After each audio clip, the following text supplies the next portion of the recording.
Hello, my fellow project managers. I know a lot of you are thinking about taking the exam, but you're stalling. I don't know what you're scared of.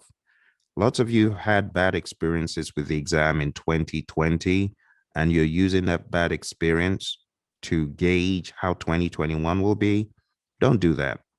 2021 is a different day, it's a different world order in the world of PMP. A lot of folks who have been taking the exam are absolutely astonished at how easy the exam ended up being. Now, while they were in there, it seemed to be difficult, but when they ended the exam and saw 3 ATs, some of them could hardly believe what they were seeing. Now, I want to help you get back on track and help you wrap your mind around what to do. First of all, you are not going to get by without understanding processes at a mid to high level. And I say mid to high level because the attention of the ITTOs has diminished greatly in 2021.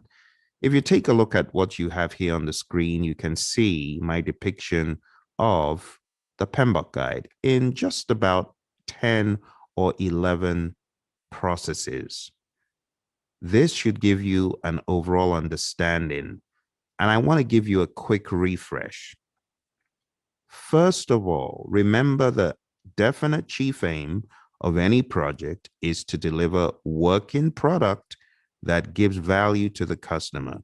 For that reason, you want to plan it all, first of all, by initiating the project before planning. So you initiate with a project charter, you identify your stakeholders, people who could affect the project. There is some go back and forth between develop project charter and identify stakeholders. This is not on the surface. This actually happens out of sight of the PMBOK guide, but it is alluded to in other PMI documentation. You authorize the project, you identify who could be affected, you go back and forth, you do this in an iterative fashion, you identify stakeholders early, you intimate those stakeholders on the project charter, then you can begin moving into developing the project management plan. And as you've got your project management plan, you then feed that into direct and manage project work, where you get these three important things: the issue log, deliverables, and WPD. Now, these go to different parts of the project as appropriate. The issue log goes to a bunch of places. Deliverables goes to manage project knowledge, as you can see here. But very importantly, it also goes to control quality. And this is where you will check the deliverable. We also have WPD, work performance data, which goes to a bunch of places as well. But I only show this to you as a reminder that it goes to over 10 different places, thereabouts. Work performance data goes into those monitoring and controlling processes, as you can see here, go into validate scope as well. But pay close attention to what happens when your deliverable has been checked in control quality. You get a verified deliverable, and that verified deliverable goes to validate scope. And then from validate scope, you get an accepted deliverable. If the customer approves it, that goes to close project or phase. You get your final product, service, or result transition and your final report. It's that simple. Now, there's a feedback loop between all of these integration, non-integration monitoring and controlling processes. What happens? Well, they all get fed WPD, project management plan, but they spit out change requests, each and every one. Those change requests goes to perform integrated change control, right? You can also see change requests coming from monitor and control project work as well. You can also see work performance information coming from validate scope, going to monitor and control project work. And all of those monitoring and controlling processes outside of integration, to be honest, they all, each and every one, give you this same work performance information. And monitor and control project work gives you work performance reports that goes to 4 places, one of which is perform integrated change control. Also goes to manage communications, which is not here on the screen. And you can see perform integrated change control gives you approved change request. And that contains your CAPADRU. It could be corrective action, preventive action, defect repair, or updates. That, my friends, is the summary of the PMBOK guide. So if you're stalling to start, why don't you master what I have on the screen here? Just start off from there. It's that simple. It's really that simple. Okay. Now, as you study, you can get into smaller, more minuscule levels of detail, such as knowing what is in your issue log, problems, gaps, inconsistencies, conflicts, misalignments. But to be perfectly honest, a lot of this stuff you have already mastered. This is not why you're stalling on taking the exam. In fact, I don't know why you're stalling. Just do it. Someone says, well, Phil, I don't understand the people, process, business. The people, process, business aspect is just another way of looking at everything you've studied, be it in Agile, be it in predictive. It's just a way of looking at everything being put together.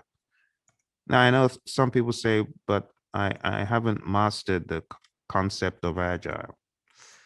Well, to master the concept of Agile, first understand the world of Agile. And I want to give you a very quick primer on Agile. As you're getting ready for the exam, you got to understand this. Agile is king on the PMP exam. Agile is a way of thinking, and you need to know what is in the Agile practice guide. No matter how much Agile you know from elsewhere, endeavor to read the Agile practice guide, the SCRUM guide, and of course the PMP guide. You got to understand that Agile is both iterative and incremental. Now, there are certain aspects of projects that are not of a predictive nature that are hard to manage. And those aspects of those projects revolve around chaos and anarchy.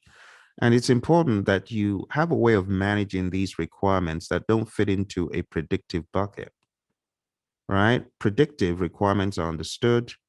In the world of Agile, as we use it, we use Agile for work that is hard to fathom or grasp.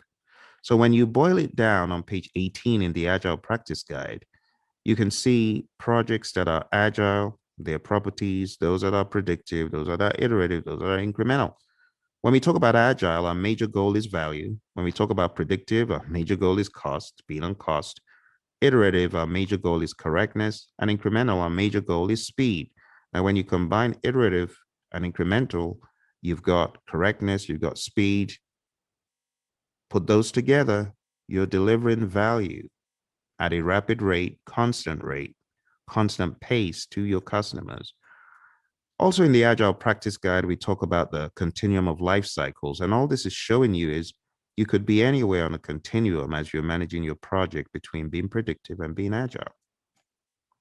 Also in the Agile Practice Guide, we see the hybrid models posed by the PMI. Majorly agile with a predictive spin, or majorly predictive with a little bit of agile sprinkled in, or agile and predictive. I call it an agile predictive sub, or an agile rollout followed by a predictive component, whatever that may look like. These are things to understand before you exam. Okay, so you got to understand why agile, speed, value, agile, right? Now, in the Agile Practice Guide, you have the Agile Manifesto broken down. You have the values and you have the principles, individuals and interactions over processes and tools, work in software over comprehensive documentation, customer collaboration over contract negotiation, responding to change versus following a plan. And then you have the principles. Major goals: satisfy the customer, welcome changing requirements, deliver working product frequently, work together daily. Motivated individuals is key for number 5. Face-to-face communication is important. Working product, primary measure of progress. Sustainable development, good design. Maximize the amount of work not done. Self-organizing teams, and regular reflection and retrospectives. That's pretty much it in a nutshell. The next piece you need to understand is one of the most popular agile frameworks known as Scrum. And in fact, a lot of the other offshoots, such as DA and SAFe, honestly, without Scrum, there would be nothing in that backbone. So Scrum is the boss when it comes to agile understanding. And the reason is it is very lean, mean, but at the same time specific to mapping back to the Agile Manifesto. You actually can see a visual of the manifesto. It's like bringing it to life.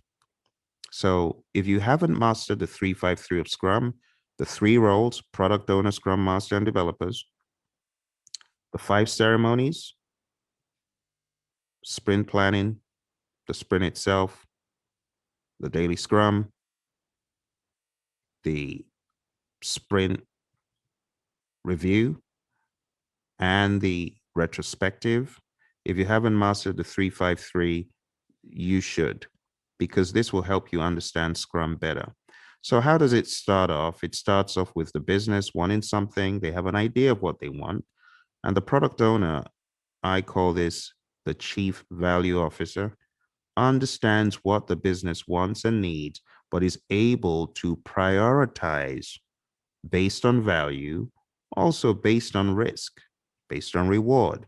The product owner works with the Scrum team in putting together the product backlog in such a way that the team understands what is in there and they're able to pick items from there, break them down, and estimate them. And it's a team job. It's not a one-person thing. And that's why we talk about T-shaped skills, I-shaped skills are also talked about as what you don't want to be. But we talk about the broken comb, which you should aspire to be if you're in a Scrum team, because we talk about a cross-functional team with broad skills but deep specialisms across many areas. The bottom line is the product backlog is an ordered list of what the customer wants. Before each sprint, we take a number of these items, we prime the backlog, we put some at the top and some will fall to the bottom. And we just call that backlog refinement. And that happens before the actual sprint. But in the actual sprint, you begin to estimate those items that are in the sprint backlog for the sprint. The team decides what is going to be done, by whom, they volunteer, pick whatever they want from there, however the team works. But then you move into the sprint, and one of the hallmarks of the sprint is that it could be anywhere from 1 to 4 weeks, typically 2 weeks in industry, but we have a daily stand-up meeting that happens every day, and 3 questions are asked, and you should know the 3 questions. What have you done since our last meeting? What are you going to do before our next meeting? And what impediments stand in your way? See, so ultimately, you have these 24-hour daily stand-up meetings, and really it's an inspect, adapt kind of thing. People don't look at it as that. They look at the retrospective more as that. But believe me, the daily stand-up is that. You are inspecting progress towards the sprint goal, and you're able to adjust as a team based on feedback from that meeting, based on those discussions. And if there are any impediments, you take them out of that meeting and you discuss them outside of the meeting. So ultimately, as you carry out this cycle, 24-hour daily stand-up through the sprint, ultimately, you're going to get the potentially shippable increment, which is the sum total of everything in your sprint backlog. You could also get a minimum viable product, which is a version of the product with just enough features to be usable by customers for them to understand what exactly you are aspiring to build for them, and they can give you feedback as to if you're in the right direction or not. That's pretty much what you get. And then we have a sprint retrospective. That's the final thing that happens.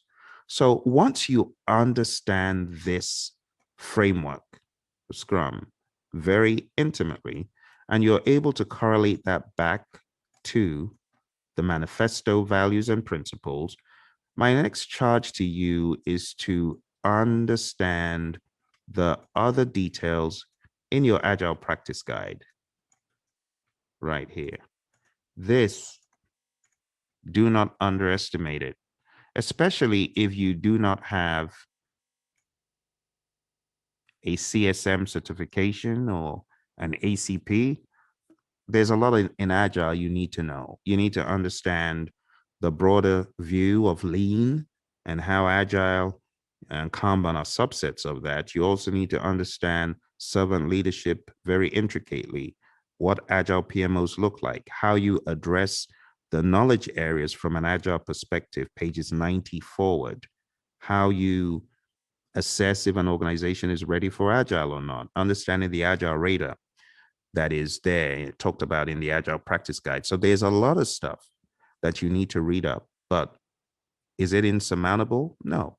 Can you do it? Absolutely. So if you are thinking, yes, I'm talking to you right there, I see you. If you're thinking of delaying the PMP exam further, I want you to really give it some thought, because that may not be the most intelligent thing to do. Right now, it seems like their guard is down, talking about PMI, that is. They seem to have put down their guard, and honestly, a lot of folks are getting certified. In fact, the question on social media these days is anyone actually failing this exam? Because a whole bunch of folks who thought they were going to fail are just sailing through. So take it from me, this is the time for you to do this. It's like before the big old ogre wakes up and starts chasing you down the cave. Now's your time to escape. Now's your time to do it. So don't waste a minute. Some of you just sitting on the sidelines, you're seeing other people getting certified, you ain't taking action. You're smarter than that. Take action. So what do I want you to do? Well, if you are getting ready for the exam, what I want you to do is go on down to our website, which is praizion.com. Okay. Get all the information for our next course and show up whenever that is. Okay. That would be my advice to you. I wish you all the very best. You take care, and I'll talk to you soon. Bye for now.